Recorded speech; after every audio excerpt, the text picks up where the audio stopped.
I'm ready. I have to go. I'm late for the trial.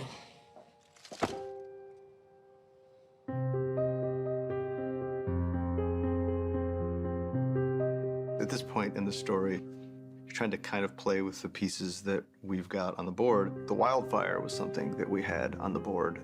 We knew from Jaime's conversation with Brienne that there was wildfire under the city. We know from episode 2 that there was wildfire under the city. Everything that Olenna says about Cersei earlier in the season is true, that she's got no more friends left. She has no more power left. Olenna asks her point blank, "What, are you gonna kill everyone yourself?" It's possible that she puts an idea in Cersei's head, or at least augments an idea that's already been in Cersei's head. By the time that Lancel Lannister gets down there and sees that there is this massive catacomb and something suspicious is going on, I think you've got to start wondering, what the hell is this plot? You see Marjorie's realizing slowly, horribly, like what is actually happening here. Cersei understands the consequences of her absence, and she is absent anyway, which means she does not intend to suffer those consequences. It's all been building up to this moment, and then, boom.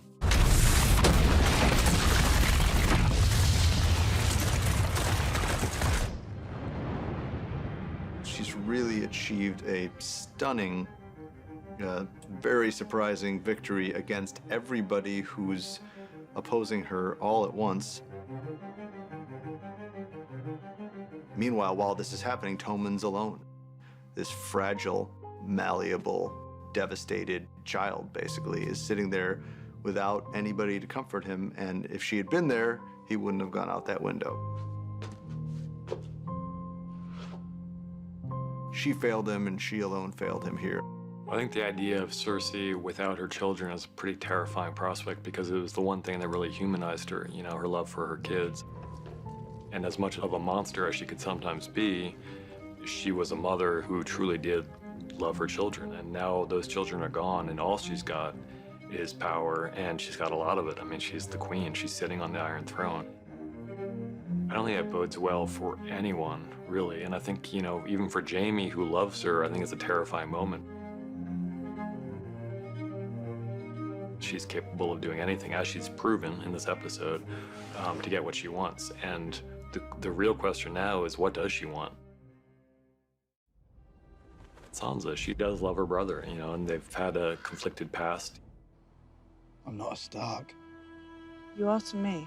Over the course of this season, they've come to really rely upon each other, but she doesn't necessarily trust him completely. You know, she didn't tell him about the meeting with Littlefinger. She didn't tell him that she summoned the Knights of the Vale. There's definitely like a little hint of conflict there. We see that come out in episode 9, where she's, you know, at the War Council, where no one asks her opinion, despite the fact that she knows Ramsay better than anyone. So I think there's a little bit of anger about that, and a little bit of jealousy, and you know, that relationship will be crucial to watch. You're the Lady of Winterfell. You deserve it. We're standing here because of you. The battle was lost until the Knights of the Vale rode in. They came because of you. When we see the second King in the North scene with Jon, I think it was important to us that it evoke that first King in the North scene. The King in the North! The King in the North! It's very different circumstances, different environment. They're at Winterfell instead of, you know, military encampment. We know no king, but the king in the north whose name is Stark. I don't care if he's a bastard. Ned Stark's blood runs through his veins. He's my king, from this day until his last day. The King in the North! The King in the North!